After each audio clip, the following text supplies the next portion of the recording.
बिस्मिल्लाहिर्रहमानिर्रहीम।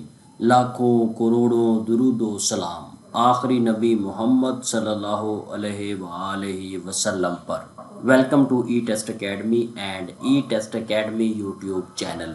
वीवर्स, आज के इस वीडियो लेक्चर में DAE इलेक्ट्रिकल सीरीज़ का पार्ट नंबर 13 डिस्कस करेंगे। इस पार्ट नंबर 13 में और इसके अलावा आने वाले और तमाम साबका पार्ट्स में हमने ऐसे क्वेश्चंस को डिस्कस किया है जो मुख्तलिफ इलेक्ट्रिकल फील्ड के रिटन टेस्ट में और इंटरव्यूज़ में रिपीट हुए हैं, और इसके साथ साथ हमने मुख्तलिफ कैंडिडेट्स का एक्सपीरियंस इस सीरीज़ में शामिल किया है। अगर आपने भी कोई भी इलेक्ट्रिकल का इंटरव्यू दिया है या इलेक्ट्रिकल से रेलिवेंट पेपर दिया है और आपके जहन में कोई ऐसा क्वेश्चन है जो आप चाहते हैं कि दूसरे लोगों को भी पता हो, तो काइंडली वो आप हमारे व्हाट्सएप नंबर पे ज़रूर हमारे साथ डिस्कस करें, ताकि उस क्वेश्चन को भी हम इस सीरीज़ में शामिल कर सकें और आने वाले वक्त में जितने भी कैंडिडेट्स ई टेस्ट अकेडमी की ये सीरीज़ देखें वो इससे मुस्तफ़ीद हो सके। चलते हैं और रिमेनिंग क्वेश्चंस को डिस्कस करते हैं। क्वेश्चन नंबर 181, सवाल नंबर 181 है। इससे पहले के 180 सवालात साबका पार्ट्स में मौजूद हैं और इस वीडियो की डिस्क्रिप्शन में लिंक मौजूद है। उस लिंक पर क्लिक करके आप तमाम साबका लेक्चर्स और आने वाले वीडियो लेक्चर्स देख सकते हैं। व्यूअर्स, यहाँ पर नोट कर लें, मेन क्वेश्चन जो बार बार पेपर्स में रिपीट होता है उसे हम टॉप पर रखते हैं, और ऐसी इंफॉर्मेशन जो मुख्तलिफ पेपर्स में मुख्तलिफ इंटरव्यूज़ में रिपीट होती है उसको हम शॉर्ट डिटेल में मुख्तसर तफसील में आपके साथ डिस्कस करते हैं।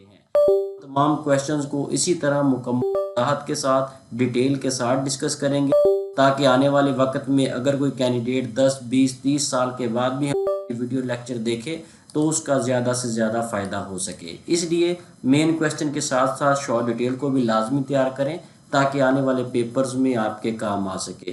क्वेश्चन नंबर 181 है, एटम क्या होता है? मादा का छोटे से छोटा ज़र्रा जो अकेला रह सकता है और कीमियाई अमल में हिस्सा ले सकता है, एटम कहलाता है। वीवर्स, जैसे ही आप इंटरव्यू में ये डेफिनेशन बताएंगे तो आपसे ये पूछा जाएगा जी एटम किस ज़ुबान का लफ्ज़ है। उसके बाद एटम के जो बुनियादी ज़रात हैं वह कौन से हैं, एटम का जो मरकज़ी हिस्सा है उसे क्या कहते हैं। इसलिए इन तमाम इंफॉर्मेशन को अपने पास नोट कर लें। एटम यूनानी ज़ुबान का लफ्ज़ है। एटम बुनियादी तौर पर 3 तरह के ज़र्रात पर मुश्तमिल होता है, जिसमें इलेक्ट्रॉन, प्रोटॉन और न्यूट्रॉन शामिल हैं। इलेक्ट्रॉन पर मनफी चार्ज होता है, प्रोटॉन पर मस्बत चार्ज होता है, जबकि न्यूट्रॉन पर कोई चार्ज नहीं होता। एटम का मरकज़ी हिस्सा न्यूक्लियस कहलाता है और न्यूक्लियस में न्यूट्रॉन और प्रोटॉन होते हैं। न्यूट्रॉन एंड प्रोटॉन मिलकर न्यूक्लियस बनाते हैं। क्वेश्चन नंबर 182, मॉलिक्यूल क्या होता है? मादे का वो छोटे से छोटा ज़र्रा जो आज़ादाना रह सके और कीमियाई अमल में तकसीम हो जाए, मॉलिक्यूल कहलाता है। मॉलिक्यूल की एक मिसाल पानी है, जिसमें 2 हाइड्रोजन के एटम और 1 ऑक्सीजन का एटम शामिल है। क्वेश्चन नंबर 183, एवोगैड्रो नंबर क्या होता है? एवोगैड्रो नंबर को n से जाहिर करते हैं। किसी शय के 1 मोल में मौजूद एटमों या मॉलिक्यूलों की तादाद को एवोगैड्रो नंबर कहते हैं। वीवर्स, आपने मैट्रिक में पढ़ा होगा, अमूमन एवोगैड्रो नंबर जो है ये 6.02 मल्टीप्लाई बाय 1023 होता है। एवोगैड्रो नंबर केमिस्ट्री में एटम्स, मॉलिक्यूल्स और आयन्स की हकीकी तादाद मालूम करने के लिए इस्तेमाल होता है। क्वेश्चन नंबर 184, मोल क्या होता है? एटमी मैस, फार्मूला मैस या मॉलिक्यूलर मैस को अगर ग्रामों में जाहिर किया जाए तो ये मोल होगा। मसलन पानी का 1 मोल 18 ग्राम है, सोडियम क्लोराइड का 1 मोल 23 ग्राम है। 1 मोल में एवोगैड्रो नंबर के बराबर ज़र्रात होते हैं। किसी मादे के 1 मोल का वज़न मोलर मैस कहलाता है और जो ग्राम्स में जाहिर किया जाता है। क्वेश्चन नंबर 185, आयन क्या होता है? आयन ऐसा एटम या एटमों का मजमुआ होता है जिस पर बरकी चार्ज होता है, क्योंकि इसने आयन खोए या हासिल किए होते हैं। आयन हमेशा चार्ज का हामिल होता है। आयन और मॉलिक्यूल में ये फ़र्क है कि आयन पर चार्ज होता है जबकि मॉलिक्यूल पर कोई चार्ज नहीं होता। आयन की दो इकसाम हैं जिन्हें कैटाइन और एनाइन कहते हैं। एनाइन वो आयन होता है जो इलेक्ट्रॉन हासिल करने से मनफी चार्ज हासिल करता है, जबकि कैटाइन ऐसा आयन होता है जो इलेक्ट्रॉन खोने से मस्बत चार्ज हासिल करता है। वीवर्स, मज़ीद आगे जाने से पहले आपसे रिक्वेस्ट है कि वीडियो लेक्चर को लाइक भी करें, आगे दोस्त अहबाब के साथ शेयर भी करें, क्योंकि जैसी सीरीज़ ई टेस्ट अकेडमी ने तैयार करके आपको दी है, ऐसी सीरीज़ किसी भी सोशल मीडिया प्लेटफार्म पर मौजूद नहीं है। क्योंकि इस सीरीज़ में हमने तीनों सालों की बुक्स यहाँ पर ऐड की हैं, उनके मोस्ट इम्पोर्टेंट क्वेश्चन। वैसे तो बहुत से क्वेश्चंस होते हैं, लेकिन ऐसा डाटा जो मुख्तलिफ इंटरव्यूज़ में रिपीट होता है वो इस सीरीज़ में शामिल किया है।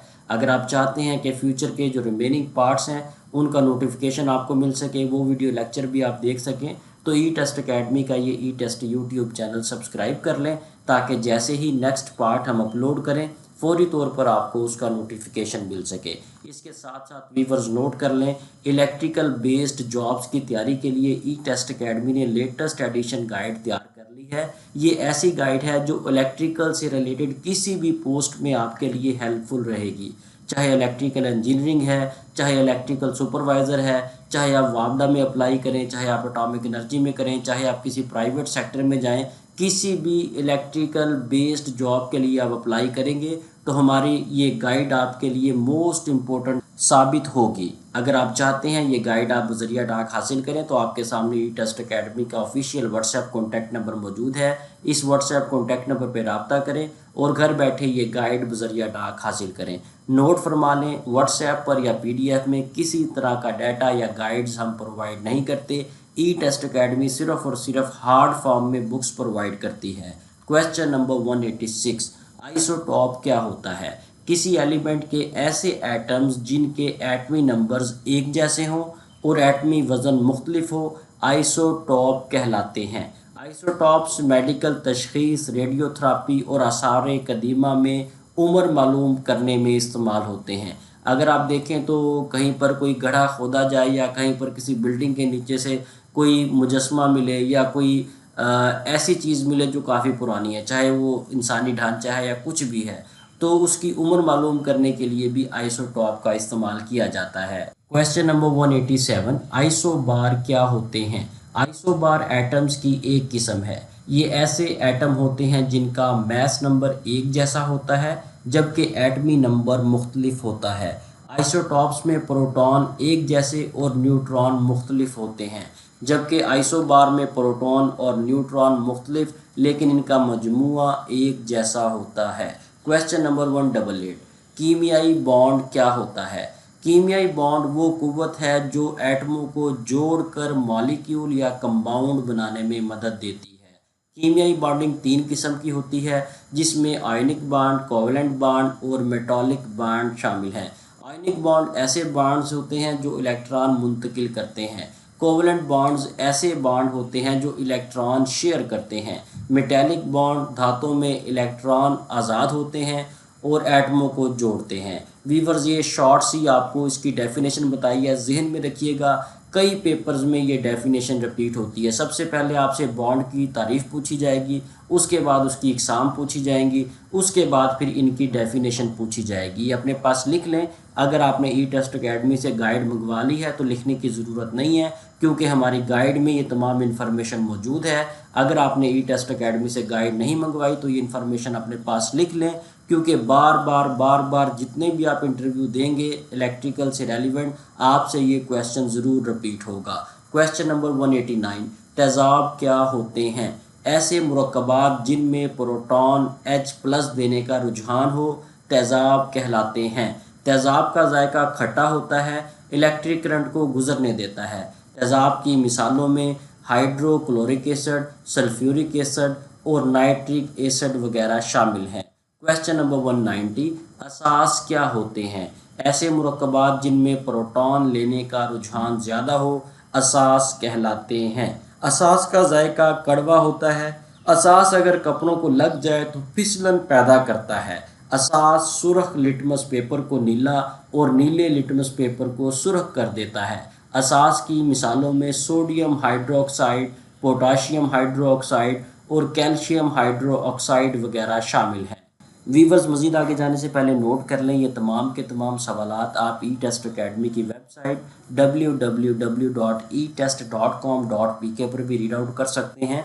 किस तरह से आपने इन क्वेश्चंस को रीड आउट करना है, मुकम्मल तरीकाकार आपके सामने लिखा हुआ है, इसको देख लें। इसके मुताबिक आप बिल्कुल फ्री ऑफ कॉस्ट हमारी वेबसाइट विज़िट कर सकते हैं। इसके अलावा आप चाहें तो गूगल प्ले स्टोर से E test Academy mobile app download कर सकते हैं। E test Academy mobile app बिल्कुल free of cost mobile app है। जैसे ही आप इसे डाउनलोड किया करें, हमारी इस ऐप को 5 स्टार रेटिंग ज़रूर दिया करें। पाकिस्तान में जितनी भी गवर्नमेंट की जॉब्स आती हैं, तमाम की तैयारी के लिए हमारी वेबसाइट और ई टेस्ट अकेडमी मोबाइल ऐप पर डाटा मौजूद है। इसके अलावा आप चाहें तो हमारे सोशल मीडिया प्लेटफॉर्म्स को लाइक और फॉलो कर लें। स्पेशली आप हमारा ई टेस्ट अकेडमी फेसबुक पेज लाजमी लाइक और फॉलो करें, क्योंकि डेली बेस पर इन तमाम प्लेटफॉर्म्स पर हम डाटा अपलोड करते हैं। Question number 191, what is unit of length? Length का यूनिट मीटर कहलाता है।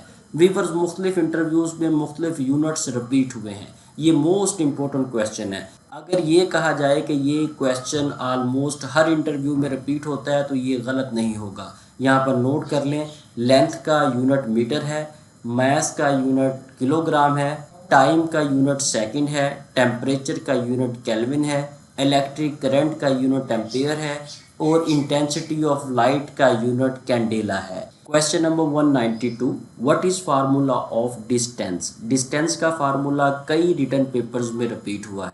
वैसे तो इंटरव्यूज़ में भी ये क्वेश्चन रिपीट होता है, लेकिन रिटन पेपर में अमूमन ये क्वेश्चन आ जाता है। डिस्टेंस का formula s multiply by T है। अगर आपको लिखने का कहा जाए तो आप इस तरह से लिखेंगे, d is equal to s multiply by t. यहाँ पर d जो है ये डिस्टेंस को ज़ाहिर करता है, s यहाँ पर स्पीड को और t यहाँ पर टाइम को रिप्रेजेंट करता है।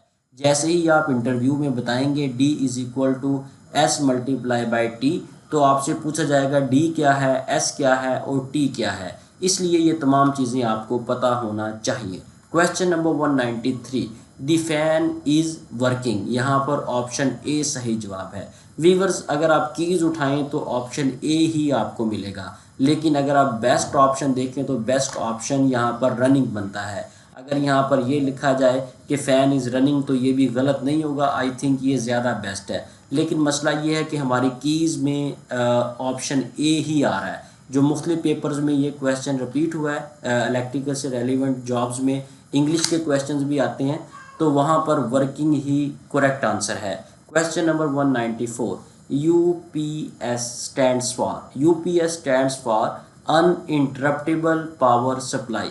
वीवर्स, इस वक्त जो मॉडर्न यूपीएस सिस्टम है, इसे 1934 में जॉन हेनले ने ईजाद किया। वीवर्स, यूपीएस की 3 कॉमन टाइप्स हैं या बुनियादी तौर पर इसकी 3 इकसाम हैं, जिनमें offline UPS, line interactive UPS और ऑनलाइन यूपीएस शामिल है। Question number 195, a 50 kVAR generator can bear load of. Viewers, एक 50 kVA का जनरेटर है, ये बताएं वो कितना लोड बर्दाश्त कर सकता है। अगर 50 kVA का जनरेटर हो तो वो 69.5 एम्पेयर लोड बर्दाश्त करेगा।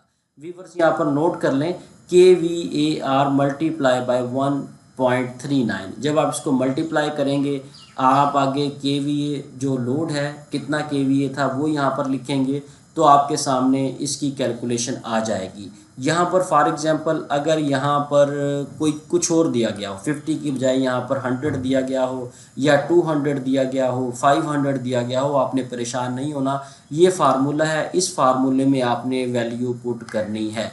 यहाँ पर हमने kVAR की जगह पे 50 लिखा और इसको 1.39 से मल्टीप्लाई कर दिया, हमारे पास ये करेक्ट आंसर आ गया।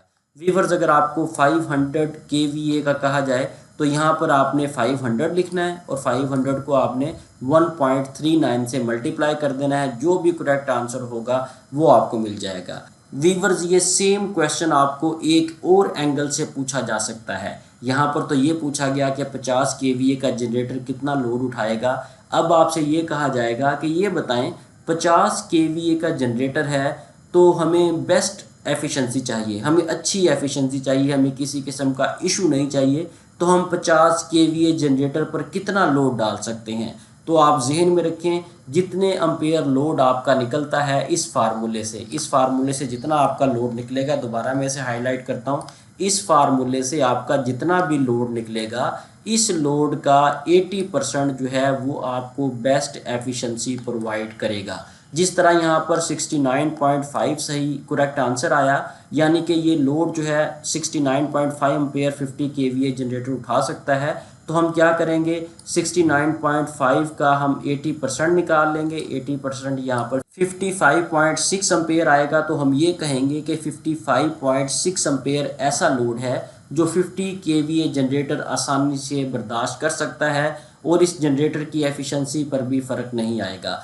आलमोस्ट आप इसे सादा सादा सा यूँ कह लें कि जितना भी आपका लोड निकले उस लोड का 80% जो है वो बेस्ट एफिशिएंसी आपको प्रोवाइड करेगा। इसके साथ ही व्यूवर्स हमें इजाज़त दें, इंशाल्लाह नेक्स्ट वीडियो लेक्चर में DAE इलेक्ट्रिकल सीरीज़ के पार्ट नंबर 14 के साथ दोबारा हाजिर होंगे और पार्ट नंबर 14 को भी हम इसी तरह मुकम्मल वजाहत के साथ डिस्कस करेंगे। अगर आपने अभी तक ई टेस्ट अकेडमी यूट्यूब चैनल को सब्सक्राइब नहीं किया तो हमारे इस चैनल को सब्सक्राइब कर लें, ताकि जैसे ही रिमेनिंग लेटेस्ट वीडियो लेक्चर हम अपलोड करें, लेटेस्ट पेपर अपलोड करें, फौरी तौर पर आपको उसका नोटिफिकेशन मिल सके। बेस्ट ऑफ लक, अल्लाह हाफिज़।